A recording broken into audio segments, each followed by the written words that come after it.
Good evening students. पिछले term पे हमने इनइक्वालिटीज के बारे में बात की थी। आज हम नॉन लीनियर स्पेस के ऊपर एग्जांपल करते हैं कि नॉन लीनियर स्पेस के एग्जांपल लेते हैं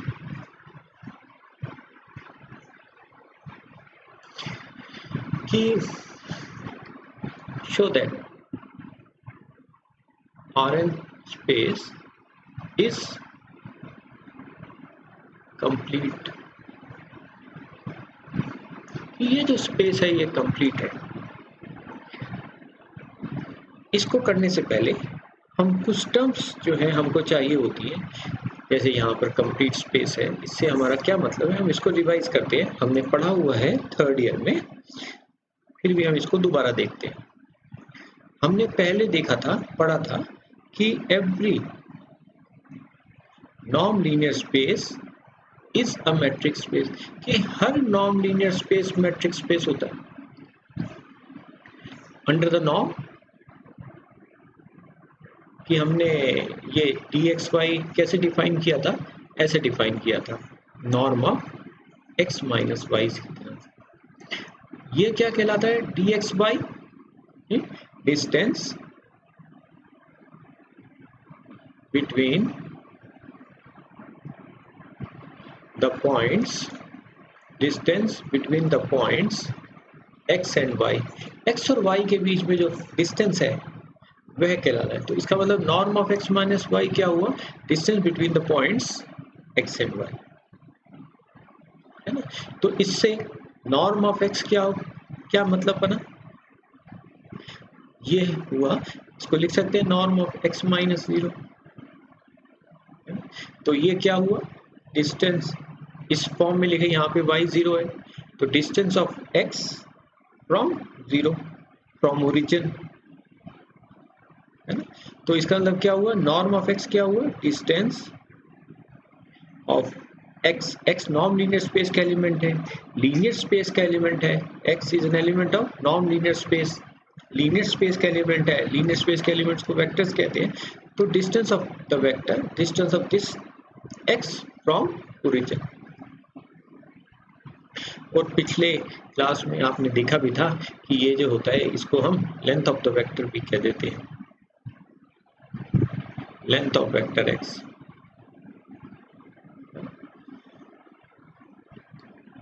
इसके बाद आता है हमने Cauchy sequence.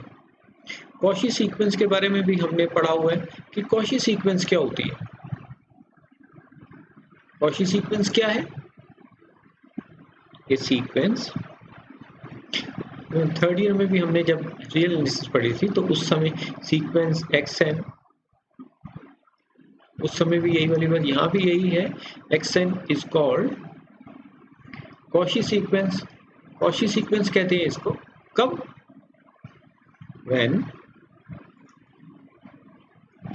Mod of third year में पढ़ते थे, रियल एनालिसिस में तो ऐसा करते थे, xn minus xm is less than epsilon for all n m greater than equal to some natural number।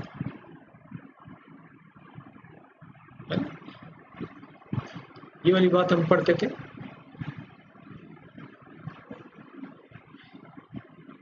xn minus xm matric space में अगर कहा तो मैट्रिक स्पेस में हम ऐसे वाली बात कर देते थे, d of xn xm is less than epsilon.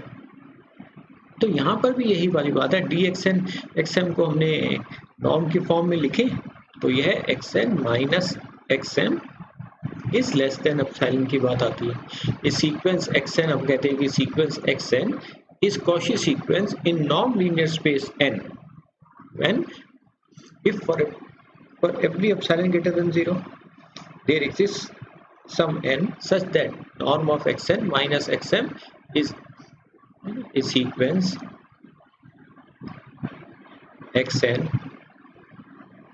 in non-linear space n is called Cauchy sequence। कब कहते हैं, if for every epsilon greater than 0, if for every epsilon greater than 0 there exists some n some natural there exists some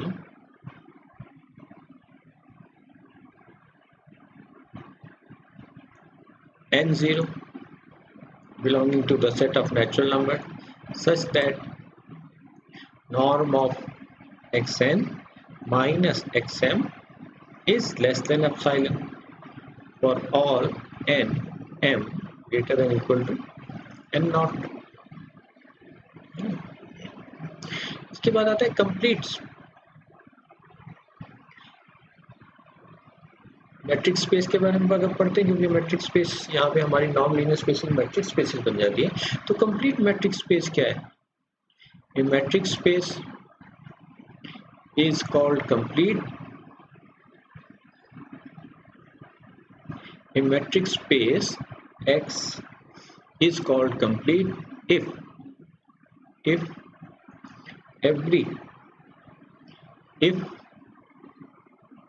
every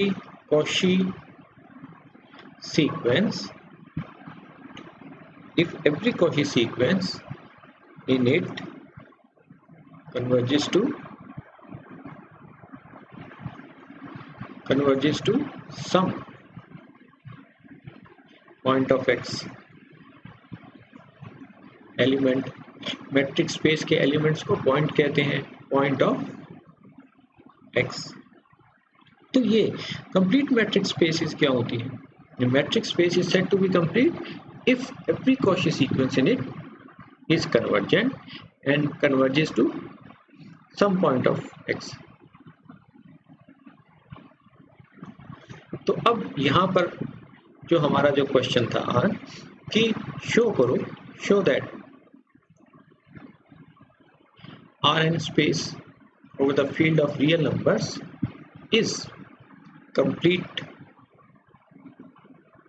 is a non-linear space, is a non-linear space and is complete।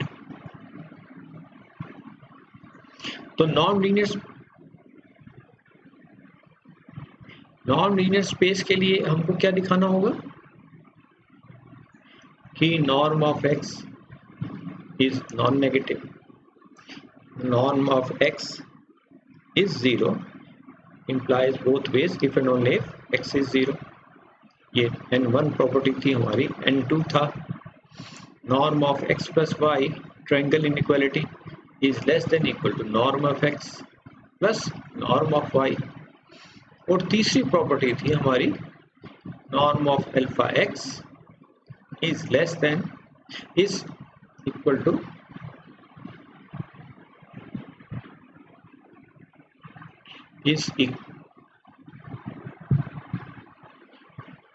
this is equal to mod alpha norm of x। ये इसकी तीसरी property थी। तो is a non linear space. यहाँ पे हमें नॉन भी दिया है कि अंडर द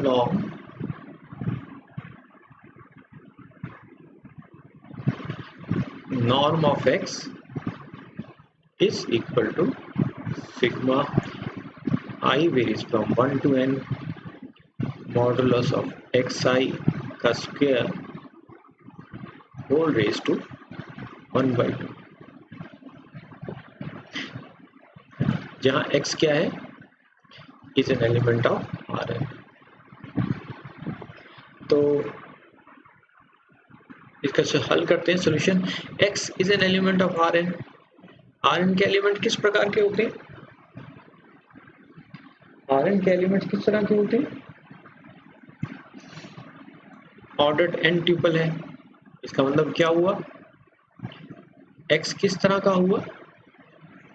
ऐसा x1 x2 xn n ordinates हैं, है ना? जहां x1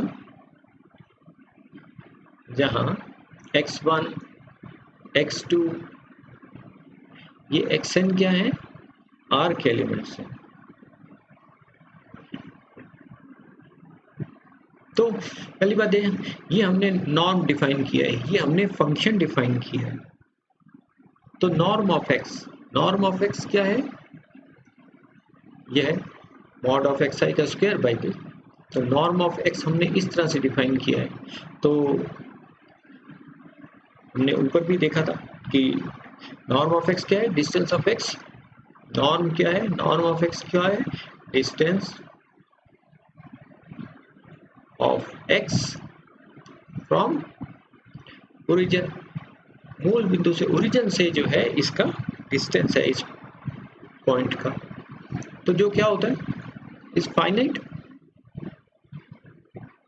डिस्टेंस जो है किसी पॉइंट का ओरिजिन से फाइनाइट है। इसका मतलब क्या हुआ कि नॉर्म जो है, ये जो हमने डिफाइन किया है, इस डिफाइंड सही है। ये जो हमने जो डिफाइन किया है उसका कुछ अर्थ है, उसका कुछ मतलब है। ऐसा नहीं है कि हमने डिफाइन कर दिया पता चले कि उसका कोई मतलब भी नहीं है, ऐसा नहीं है। तो norm of x is defined. तो हमारे जो हमने जो फंक्शन इस तरह से ये जो डिफाइन किया है, नॉर्म हम जानते ही फंक्शन है, इस तरह से डिफाइन किया है, तो ये वैलिड फंक्शन है। चलिए अब इसके बाद इसकी प्रॉपर्टी देखते हैं कि नॉर्म ऑफ एक्स, इससे हमने को दिख रहा है नॉर्म ऑफ एक्स हमने कैसे डिफाइन किया, is sum of i varies from 1 to n mod of x i का स्क्वायर रेज़ टू 1/2। अब ये कैसी क्वांटिटीज हैं? मॉड ऑफ एक्स आई कैसे हैं? हमेशा पॉजिटिव ही होता है। तो ये पॉजिटिव है, तो इसका मतलब मॉड ऑफ एक्स आई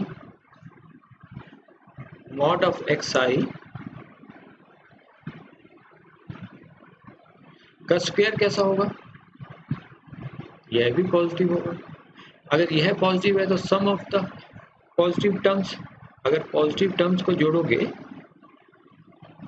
तो यह क्या होगा? यह भी पॉजिटिव ही होगा।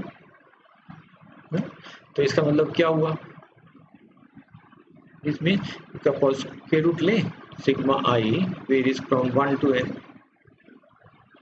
मॉड ऑफ एक्स आई का स्क्वायर बाई 2 इज पॉजिटिव। अगर कहें तो norm of x is non negative, और नॉर्म ऑफ एक्स ऐसा डिफाइंड है इज 0। इसका क्या मतलब हुआ? दिस मीन्स ये जो सम है i varies from 1 to n raise to 1/2 is 0। या अगर कहें दिस मीन्स दैट अगर इसको स्क्वायर करें तो दिस स्क्वेयरिंग, तो ये क्या आ जाएगा? I varies from 1 to n mod x i का square is 0। Squaring on squaring, square किया इसको। तो अब यह पॉजिटिव क्वांटिटीज है, मॉड ऑफ एक्स आई का स्क्वायर पॉजिटिव है ना? ये पॉजिटिव है, तो पॉजिटिव क्वांटिटीज का सम 0 हो रहा है। पॉजिटिव क्वांटिटीज को x plus y plus z, अगर x y z positive quantities है, नॉन नेगेटिव है कहेंगे आप, तो इनका सम 0 है। पॉजिटिव क्वांटिटीज को जोड़ते हो तो सम जोड़ते हो या उसका सम जो है वो 0 है। इसका मतलब क्या है कि x भी 0, y भी 0, z भी 0, सभी 0 होंगे तभी ये 0 होगा। यहाँ भी ये सब पॉजिटिव क्वांटिटीज है, इसका सम 0 है। इसका मतलब क्या हुआ कि ये जो एक्स आई स्क्वायर इज 0। कौन से आई के लिए? हर आई के लिए, है ना? For all I. आई कौन से? फॉर ऑल आई कौन से है? आई 1 2 से लेके n तक, है ना? पता चल रहा है ना?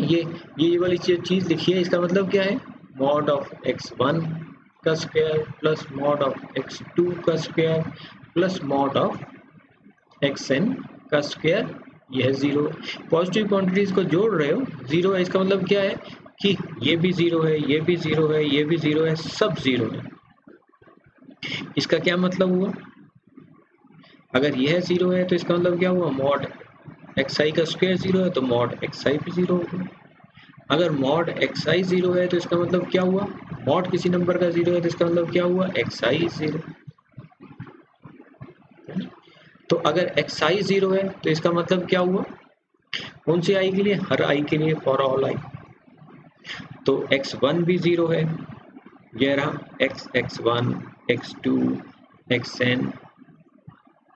x1 क्या है 0, x2 क्या है 0, सब 0 है। तो इसका मतलब यह जो वेक्टर था x क्या है, 0 वेक्टर। कहने मतलब x इसी को भी तो 0 लिखा है, x इज 0 वेक्टर। अब इसके उल्टा अगर चलें, अगर x 0 वेक्टर है इसका मतलब क्या हुआ, x1 0 है, x2 0 है, मतलब xi is 0 for all I. अगर xi 0 है तो इसका मॉडुलस भी 0 होगा, मॉडुलस 0 है तो इसका मॉडुलस का स्क्वायर भी 0 होगा। अगर मॉडुलस का स्क्वायर 0 है तो उनका सम भी 0 होगा। अगर ये सम 0 है तो उसका स्क्वायर रूट लोगे तो वह भी 0 है। यह 0 है और ये क्या है, मॉड x है। दिस मीन्स मॉड x जो है वह 0। तो यह थी हमारी पहली प्रॉपर्टी n1। n2 में क्या कहता है, ट्रायंगल इनइक्वालिटी है norm of x plus y is less than equal to norm of x plus norm of y। यह मिन्कोस्कीज इनइक्वालिटी है जो हमने पीछे जो कही थी, मिन्कोस्कीज इनइक्वालिटी है। p यहाँ पर 2 है, जब आपको बताया था कि जब 2 होता है तो इसको नहीं लिखने, अंडरस्टूड हो जाता है कि यह 2 है, 2 वाला नॉर्म है, 2 नॉर्म है ना, p की वैल्यू 2। तो यहाँ पर वह सॉल्यूशन होगा, प्रूफ होगा इसको। तो हमने जो इनइक्वालिटी वहां पे करी थी उसका यूज यह है, यहाँ पे ये हमको प्रूव करना है। तो वो है वाली बात यहाँ से आएगी। n3 क्या कहता है कि नॉर्म ऑफ अल्फा एक्स, इसका मतलब क्या हुआ, sigma i varies from 1 to n mod of alpha x i का स्क्वायर रेज टू 1/2। या अगर कहें मॉड ऑफ अल्फा लिखा हुआ है तो यह क्या हो गया, i varies from 1 to n mod alpha का स्क्वायर मॉड एक्स आई का square mod of a b is mod a mod b, जानते ही दिस रेज टू 1/2। अब ये सम किस पे हो रहा है, आई पे, इस आई पे सम हो रहा है। मॉड ऑफ अल्फा तो सभी में मिलेगा है ना, मॉड ऑफ अल्फा का स्क्वायर मॉड ऑफ x1 का square plus mod of alpha का स्क्वायर मॉड ऑफ x2 का स्क्वायर प्लस सो ऑन। या अगर कहें तो मॉड ऑफ अल्फा का स्क्वायर सभी में है कॉमन, तो मॉड ऑफ x1 का square plus mod of x2 का स्क्वायर एंड सो ऑन। तो ये मॉड ऑफ अल्फा का स्क्वायर कॉमन ले लिया ये। अब सम किस में हो रहा है, इसमें हो रहा है, तो इसको सम से बाहर लिख दिया तो ये क्या बन गया, mod of alpha sigma i varies from 1 to n mod of x i का स्क्वायर होल रेज टू 1/2। ये मॉड ऑफ अल्फा का square raise to 1/2 mod of alpha. तो अब क्या देख रहे हैं, मॉड ऑफ अल्फा क्या है, नॉर्म ऑफ एक्स। तो इसका मतलब क्या हुआ, n is a non linear space, या नॉन लीनियर स्पेस हो गया। आगे हम दिखाएंगे कि n is complete as a metric space. तो n is a complete as a metric space, तो इसका मतलब क्या है, हमको we have to show that we have to show that every Cauchy sequence in n, every Cauchy sequence in Rn converges to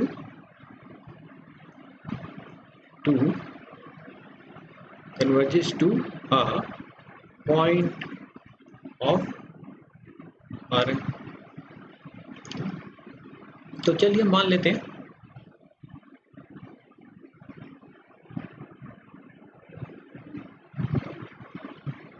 ये n, हमको n यहाँ पे क्या है, n ऐसे लिखते हैं, हमारी स्पेस हमको दिखाना था Rn, तो Rn is a non linear space. यह है Rn इज कंप्लीट। तो let xn be Cauchy sequence in Rn। इसका क्या मतलब हुआ, इसका मतलब क्या हुआ, this means that norm of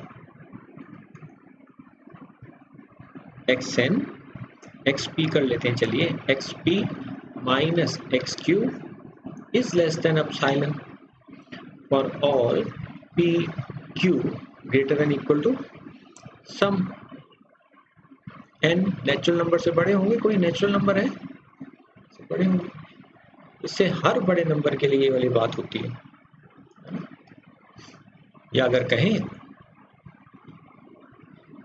norm of xp minus x cube क्या है, xp क्या है जानते ही हैं आप, xp क्या है, Rn का एलिमेंट है। Rn के एलिमेंट किस प्रकार से होते हैं, ऑर्डर्ड n ट्यूपल। तो xp क्या हो गया, xp1 xp2 and so on xpn,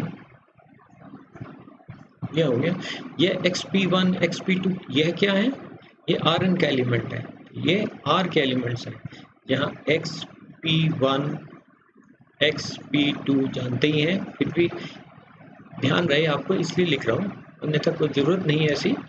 xpn क्या है, रियल नंबर्स हैं, रियल नंबर्स हैं, R के एलिमेंट्स हैं। तो यहाँ से xp माइनस xq, तो इसका मतलब क्या हुआ, sigma I varies from 1 to n xpi minus xqi का square raise to 1/2 is less than epsilon. क्या अगर कहें दोनों तरफ स्क्वायर कर दें तो ये क्या बन जाता है, on squaring I varies from 1 to n mod of xpi minus xqi का square is less than epsilon square on squaring. Square करा दोनों तरफ तो हमारे पास क्या आ गया। तो अब जैसे ऊपर किया था, ये पॉजिटिव क्वांटिटीज हैं, पॉजिटिव क्वांटिटीज का सम ये लिखा, ये देखो सम कर रहे हैं xp1 माइनस xq1 का square plus xp2 minus xq2 का स्क्वायर एंड सो ऑन, ऐसे चल रहा है एन टर्म। तो xpn माइनस xqn का square is less than epsilon square. ये सब पॉजिटिव क्वांटिटीज हैं। तो इसका मतलब अब जैसे इस टर्म को लें, mod of xp1 minus xq1 का स्क्वायर छोटा होगा ना, is less than equal to this sum I varies from 1 to n xpi minus xqi का स्क्वायर, इस सम से छोटा होगा ना। ये तो एक ही हमने टर्म ली, ये बाकी सारी टर्म्स हैं पूरी जितनी है 1 से लेकर n तक, और ये जो सम है किससे छोटा है, एप्सिलॉन स्क्वायर से छोटा है। तो इसका मतलब क्या हुआ, लिख सकते हैं ना, this means that xpi minus xqi का square is less than epsilon square. कौन से एप्सिलॉन I के लिए बात कर रहे हैं, ये हर I के लिए वाली बात सारी हो रही है, 1 2 से लेके n तक। ये xp1 ये वाली टर्म लें तो ये भी इस सम से छोटा है, तो ये हर टर्म के लिए छोटी हो रही है। या अगर कहें तो यह क्या बात हो गई, xpi स्क्वायर रूट लिया, xqi मॉडुलस है, पॉजिटिव है, इज लेस देन एप्सिलॉन। तो इसका क्या मतलब हुआ, यह फिर कॉची सीक्वेंस की तरह दिख रही है। इस यहाँ हमने ऊपर देखा ही था पी क्यू क्या है, are greater than equal to some n belonging to this है। तो इसका मतलब क्या हुआ, एक्स पी आई इस कॉची सीक्वेंस किसमें है, ये एक्स पी आई किसके एलिमेंट्स थे, कौन से एलिमेंट्स थे, एक्स पी आई किसके एलिमेंट्स हैं, एक्स पी आई आर के एलिमेंट्स हैं। तो यह xp1 xp2 किसके एलिमेंट्स हैं, आर के। xpi ये किस में सीक्वेंस हो गई, xpi is Cauchy sequence in are, real numbers का जो स्पेस है उसमें कॉची सीक्वेंस। तो हम जानते हैं, प्रूव करेंगे, अभी हमने इसको प्रूव नहीं किया, अभी इन एग्जांपल्स को कर लीजिए, उसके बाद इसको दिखाएंगे हम कि एवरी कि हम जानते हैं, यह भी थ्योरम है, हमने अभी करी नहीं, इस रिजल्ट को लिया नहीं, कि हम जानते हैं, वी नो दैट, हम जानते हैं आर इज कंप्लीट। तो कंप्लीट हुआ तो इसका मतलब क्या हुआ कि आर में जो भी कॉची सीक्वेंस होगी वह इसी आर के ही किसी पॉइंट को कन्वर्ट करेगी। दिस मीन दैट, अभी हमने ऊपर लिखा ही है इसलिए उसको दोबारा दोहरा नहीं रहा, this mean that Cauchy sequence x p आई क्या है, Cauchy sequence x p I is xpi is Cauchy sequence in R and R is complete, therefore Cauchy sequence xpi converges to some point of R। Definition से, completeness की definition से कि R complete है, तो इसलिए ये जो Cauchy sequence है R में किसी R के ही पॉइंट को कन्वर्ट करेगी से xi। चलिए इसको xi कह लेते हैं, है ना। तो अब हम क्या दिखाएंगे, अब हम दिखाएंगे, हमने तो क्या लिया था, हमारी जो कॉची सीक्वेंस Rn में थी वह क्या थी, हमें दिखाना है कि we have to show that Cauchy sequence in Rn converges to point xn। हमारी जो कॉची सीक्वेंस थी इसमें थी, हमको हमारा एम तो ये है कि यह जो सीक्वेंस है xn यह दिखाएं कि यह कन्वर्ज कर रही है इसको। नेक्स्ट वी शो दैट कि ये जो sequence Cauchy sequence xn converges to, ये जो कॉची सीक्वेंस है हमारी,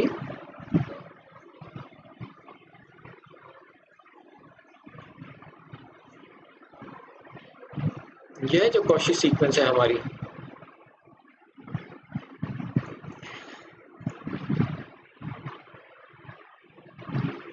ये जो कॉची सीक्वेंस है xn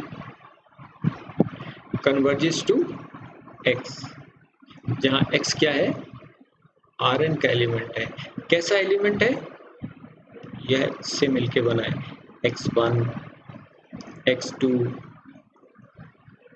xn। x1 क्या है,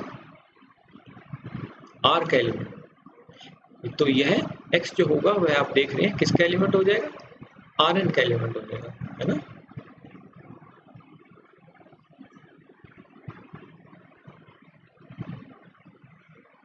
कि यह जो सीक्वेंस है xn इसको कन्वर्ट करेगी x को, जहां x ये है ना। अब आप कहते हैं कि यह xpi कन्वर्जेस टू xi। इसका क्या मतलब हुआ कि हर अपसाइलन के लिए, for every epsilon greater than 0 there exist some ni, क्या है, कोई नेचुरल नंबर है, such that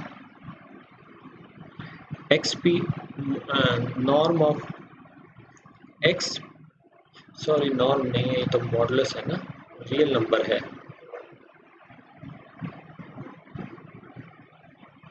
modulus of x p i minus x i is less than epsilon for all p greater than equal to n आई।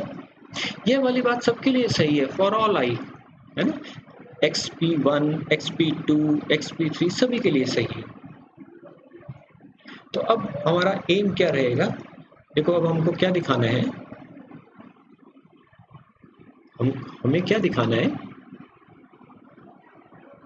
कि xn जो है वह x को convert कर रहा है, मानी कि xn minus x is less than epsilon दिखाना है for some n greater than equal to ये n के लिए, है ना। तो अब ये वाली चीज क्या है, यह यही लिखा हुआ है, sigma i varies from 1 to n mod of xi mod of xn I minus xi का स्क्वायर होल रेज टू 1/2 कि this is less than epsilon, है ना, this is less than epsilon हमको दिखाना है, होल रेज टू 1/2 कि इसकी whole जो रेज टू 1/2 है, हमारा उद्देश्य है यह दिखाना, है ना। अब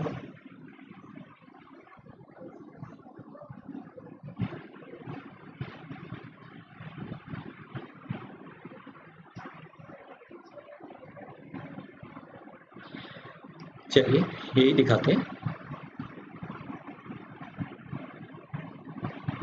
तो अब इसको दिखाने के लिए यहाँ से शुरू करते हैं कि norm of xn minus x क्या हो गया, sigma i varies from 1 to n whole raise to 1/2 भी है, mod of xn i minus xi का स्क्वायर होल रेज टू 1/2। तो अब यहाँ पे अभी हमने लिखा है, यहाँ पे this is less than epsilon, her i के लिए ये वाली बात सही है, हर i के लिए। तो दिस इज, अब क्या हो रहा है, ये xp1 अगर x i की वैल्यू 1 है तो ये क्या हो जाता है xp1 माइनस x1, प्रूफ में नहीं लिखेंगे, हम सीधा ही लिखेंगे is less than epsilon for p greater than equal to n1। i की वैल्यू 2 है तो xp2 minus x2 is less than epsilon for p greater than n2, है ना। हालांकि ये आपने पढ़ा हुआ है, मैं फिर इस वाली बात रिवाइज करवाने के लिए आपको ये वाली बात है कि जैसे, चलिए नंबर, इसको एक स्पेसिफिक नंबर देता हूँ तो आपको अच्छी तरह से दिखेगा। चलिए मान लेते हैं कि जैसे ये, इसको एक बार 10 कह देते हैं, इसको एक बार 20 कह देते हैं, तो हमारे पास हमको क्या मिलता है, देखो यह है, हम कह रहे हैं कि p पहले वाली जो इनइक्वालिटी है, यह इससे हर बड़े नंबर के लिए, हर p जो है अगर 10 से बड़ा है तो उसके लिए सही है। दूसरी वाली इनइक्वालिटी कहती है कि p अगर 20 से बड़ा है, p अगर 20 से बड़ा है तो इसके लिए सही है। तो ये दोनों इनइक्वालिटीज एक साथ कब सही हो रही हैं, तो हम पा रहे हैं कि जब p 20 से बड़ा होगा तो यह वाली भी सही है, यह वाली भी सही है। इसी वाली बात को हम यहाँ पे लिखेंगे, इसको हम प्रूफ में नहीं ऐड करेंगे, ये हमारा सिर्फ आपको सिर्फ बताने के लिए ये वाली बात करिए, है ना। तो अब यहाँ पर चलिए मान लेते हैं कि let n be maximum of, maximum है किसका, n1 n2 और n का। तो फिर हम देखते हैं कि mod of xpi, mod of xp लिया था, n लिया था, xpi ये लिखा हमने xpi, तो इसका मतलब क्या हुआ, xpi minus xi is less than epsilon for all p greater than equal to n, है ना। देखो जैसे अभी यहाँ पे हमने किया है कि दोनों इनइक्वालिटीज कब सही हो रही है, कि जब p 20 के बड़ा है, तो दिस इज ट्रू फॉर हर आई के लिए ये वाली बात सही हो रही है। तो अब यहाँ पे हम इसको रख देते हैं, ये लिखा, एन लिख दिया, यहाँ पे पी लिखना है, पी लिख लीजिए, एक ही बात है। तो इस वाले रिजल्ट से यहाँ से अब चलिए आगे बढ़ते हैं, तो क्या आ जाता है, यानी this is equal to this, ये लिखा था हमने norm of x n minus x, जो क्या बन गया था, sigma i varies from 1 to n। यहाँ भी n है, चलिए कोई फर्क नहीं पड़ता, mod of x n i minus x i का स्क्वायर होल रेज टू 1/2, है ना। तो अब यह वाली जो क्वांटिटी है किससे छोटी है, एप्सिलॉन से, तो इसका स्क्वायर किससे छोटा होगा, एप्सिलॉन स्क्वायर से। तो दिस इज लेस देन किससे, एप्सिलॉन आई वेरीज में 1 to n कर रहे हैं, एप्सिलॉन स्क्वायर से, whole raise to 1/2, whole raise to 1/2, है ना। तो अब यहाँ पे हमारे पास, अब ये एप्सिलॉन सम कर रहे हैं, तो सम कर रहे हैं तो हमारे पास कितना आएगा, पहला वाला भी एप्सिलॉन स्क्वायर, दूसरे वाला भी एप्सिलॉन स्क्वायर, तीसरे वाला भी एप्सिलॉन स्क्वायर, सारे एप्सिलॉन स्क्वायर से छोटे होंगे। कितनी टर्म्स आई हैं, n। तो अगर मुझको इसको यहाँ से ये अब इसको जोड़ेंगे तो n एप्सिलॉन स्क्वायर आ जाएगा। तो इस n को मुझको अगर गायब करना है यहाँ पे, अन्यथा जैसे जैसे n बढ़ता जाएगा तो यह भी बढ़ता जाएगा। तो इस n को मुझको यहाँ से हटाना है, तो मैं इसको अगर ऐसा ले लूँ एप्सिलॉन बाई रूट n, तो आप पाओगे कि यह अब हट जाएगा, तो यह क्या बन जाएगा, एप्सिलॉन स्क्वायर बाई n। और आगे बढ़ें तो इसको सम करेंगे, तो सम क्या आ जाएगा, n epsilon square by n raise to 1/2, यह और यह कट गया, तो क्या बन गया, एप्सिलॉन बन गया। अब हमारे पास क्या आ गया, एप्सिलॉन आ गया। तो कहने का मतलब क्या हुआ कि norm of x n minus x is less than epsilon, कब, for all n greater than equal to n, है ना। यहाँ हमने देखा था कि x p i minus x i क्या है, is less than epsilon by root n, यहाँ पे p लिखा है, तो यहाँ पे n आ जाएगा, n इज ग्रेटर देन। तो इसका मतलब क्या हुआ कि x n converges to a point of Rn, इसका मतलब Cauchy sequence converges to a point of Rn, Rn के किसी पॉइंट को कन्वर्ज करेगा। अगर ये Rn के किसी पॉइंट को कन्वर्ज करेगा तो इसका मतलब Rn इज, जो ये जो स्पेस है Rn is complete as a matrix space. तो यह था प्रूफ, मुझे आप इसको रिवाइज कीजिएगा, आसान है। इसमें हमने एक बात को लिया है, उसको हम आगे कभी प्रूव करेंगे कि रियल जो स्पेस है, जो आर वाली जो रियल लाइन जो है हमारी, ये जो रियल स्पेस है इज कंप्लीट। इसको हम प्रूव करेंगे आगे। आप इसी तरह से करके कोशिश करना इसको। Cn, ये जो कॉम्प्लेक्स वाली जो स्पेस है, Cn जो स्पेस है is a complete matrix space, is a norm linear space, prove करना पहले, एंड इट इज, पहली बात। दूसरी बात, इट इज कंप्लीट। ये आपके लिए असाइनमेंट है, इसको आप कीजिएगा। Thanks for today.